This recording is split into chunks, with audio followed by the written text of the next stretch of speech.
All right, ladies and gentlemen, you are welcome to another great episode on your favorite political talk show, The Truth with Ben Jokes. Now, Peter Obi said repeatedly during the campaigns that borrowing is not really the problem, but what do you do as a nation with what you have borrowed? Buhari spent 8 years of his administration borrowing from the length and breadth of this world. Those monies went into paying of ransom to bandits and kidnappers, his Fulani brothers, enriching Niger Republic and members of his grossly inefficient cabinet, Buhari himself siphoning the money through the office of the Humanitarian Affairs Minister, and so on and so forth.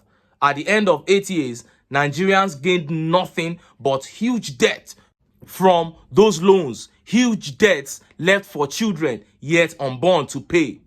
Now, TINUBU, just as he promised, has continued on that same path, and his borrowing is even worse than that of Buhari. In the next 8 weeks, TINUBU will be 1 year in office, and Nigerians are yet to benefit a single thing from his government. There is severe hardship caused by the removal of petrol subsidy. The government claims to have saved so much money, but we cannot see the evidence. Obi came out few hours ago and showed that this particular government has borrowed more money in 1/4 of the year than any other government in our history. And massive reactions followed that revelation. Before I show you how he said it and how Nigerians reacted, let me quickly show you this update. The federal government is set to increase electricity bills by removing the subsidy on electricity. And Nigerians are shocked. They are saying, is this the next thing to think of with the level of hardship in this country? Look at how the papers reported it. Nigerian government will cut electricity subsidy to ease pressure on public finances, says presidency. Tinubu's administration has planned to hike electricity prices for sector revamp by cutting subsidy for 15% of consumers. The development, which will reduce its 3.3 trillion cost, will be part of reforms to ease pressure on public finances. Mr. Bayo Ononuga, the special advisor to the President on Information and Strategy, disclosed on Tuesday. He noted that the government was under pressure to allow a price increase in the electricity sector, Reuters reports. It budgeted 450 billion for the subsidy this year, Ononuga said. Ononuga explained that Nigeria last reviewed electricity tariffs in 2020. The Minister of Power, Chief Adebayo Adelabu, had in February advocated for Nigeria to migrate to a full cost-reflective tariff regime if the federal government cannot pay for subsidies owed to the market. Adelabu, who gave the advice during a nationwide inspection visit to power installations, expressed concerns over the poor electricity supply situation in the country, caused by several issues, including outstanding subsidy debts.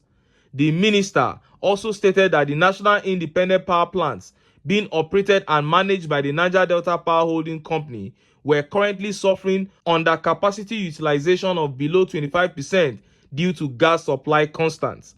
As part of inspection, the minister visited the 750 megawatts Olonshogo power generating plant in Ogun State and the 500 megawatt Omotosho generating plant in Ondo State on Wednesday. You heard that. They are removing subsidy on electricity tariffs to reduce the pressure on public finance. So the pressure should rather be on Nigerians.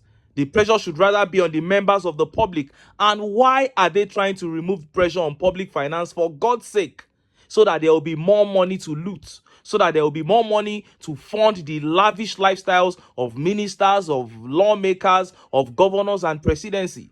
And watch how quickly this is going to take effect. Once it is a policy that is against the people, it takes effect very quickly. But minimum wage is still hanging in the balance. And look at how Nigerians reacted. Look at some of the tweet reactions. This tweet by the mouthpiece says, if Nigerians don't pursue Tinubu and his co-travelers before or during 2027, I will know Nigerians are the most useless set of people on the face of the earth. And you will be right. This tweet here says, they are working hard to frustrate the citizens, yet they pretend they don't want people to leave the country. That is it. Anytime they come and talk, they'll ask young people to stay back. They are working to make the nation better. But every day, they roll out policies that frustrate the people. And this tweet by Viva says, hardship looming, echoes of hard times, harder times to come. And this tweet here says, more money for bribes, more money to be shared, more money to loot. And the more citizens groan under economic hardship, and the more they are being cajoled to keep praying and enduring. That is it. And this tweet by Al Mustafa says, Nigerians are yet to see the positive impact of fuel subsidy removal, but the government is planning to cut electricity subsidy to ease pressure on public finance instead of them to cut the exorbitant salaries, allowances, and pensions of elected government officials. They will never do that. And this tweet here says, you guys are just removing subsidy from everything, but minimum wage is still 30,000. Which money will we be using to survive if all the subsidies are removed? Because how many people even have the jobs?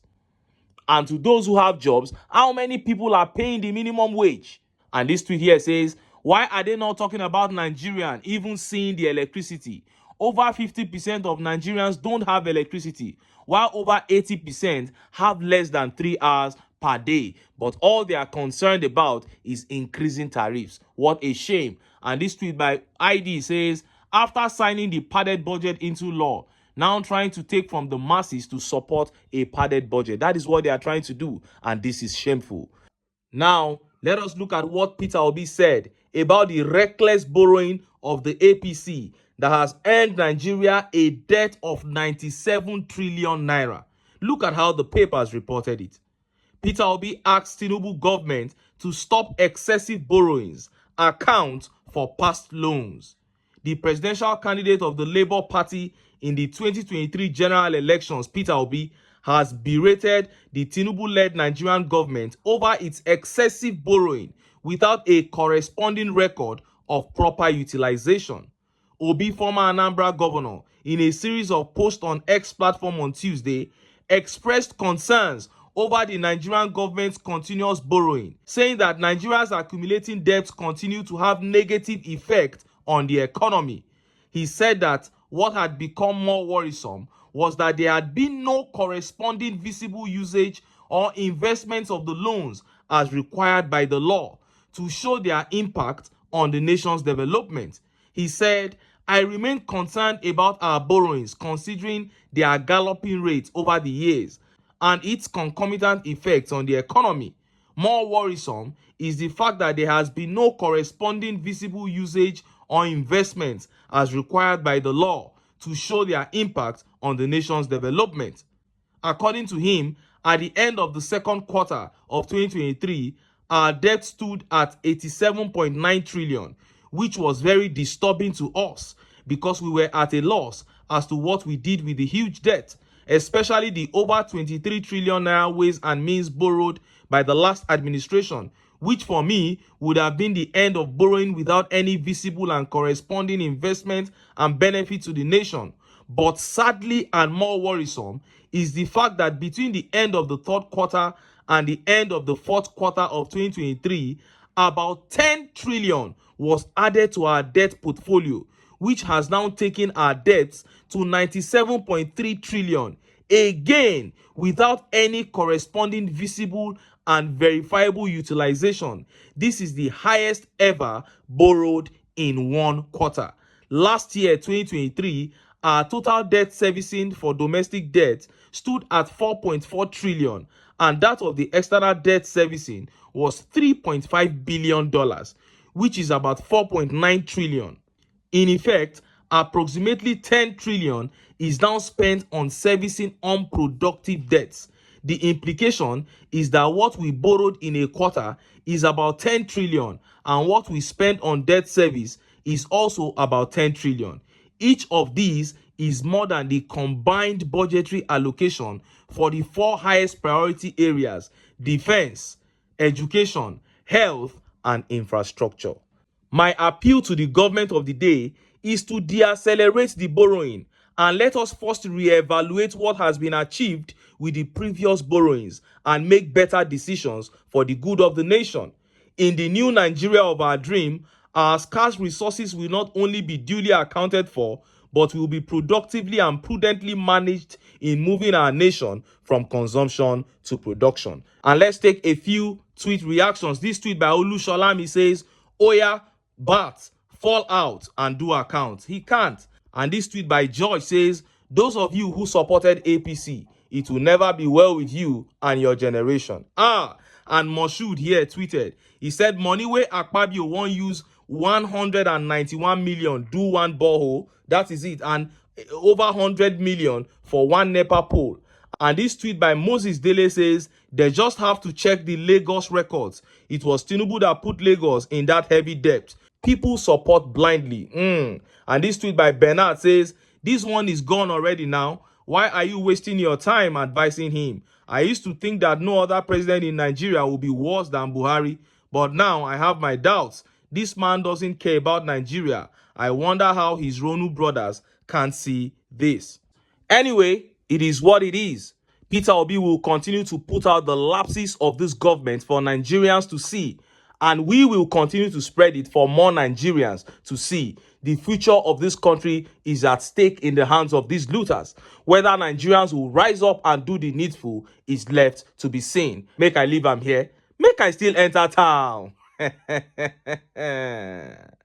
I go get some ogbonge political news where una go like. Why? Because of una. Now I dey here. So don't go.